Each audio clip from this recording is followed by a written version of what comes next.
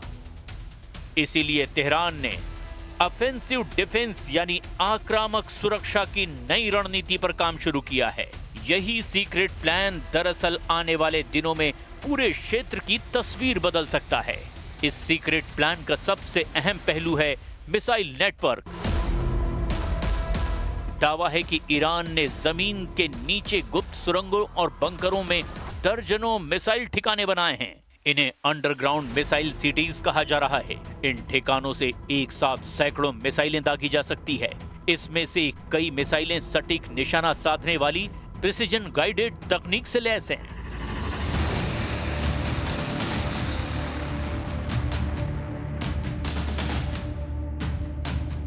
यानी अगर युद्ध हुआ तो तेल अवीव से लेकर हाइफा तक के अहम ठिकाने मिनटों में निशाने पर आ सकते हैं। ईरान के इस सीक्रेट प्लान का दूसरा पहलू है ड्रोन वॉरफेयर।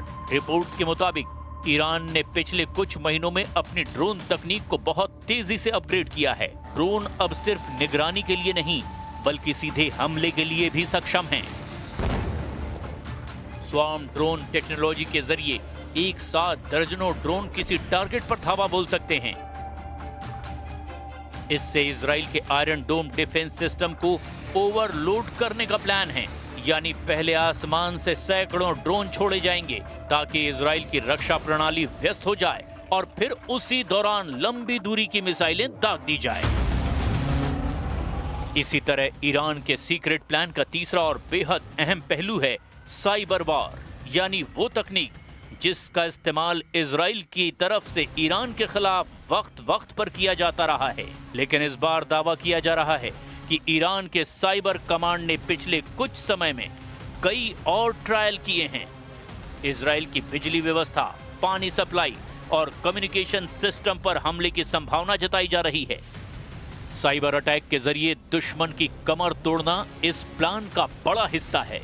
इतना ही नहीं, इजराइल को चौथे और बेहद घातक मोर्चे से भी घेरने की तैयारी की गई है और वो है प्रॉक्सी नेटवर्क। ईरान ने पहले ही हिजबुल्लाह, हूथी विद्रोही और गाजा में हमास जैसे संगठनों को अपने साथ खड़ा कर रखा है। Secret plan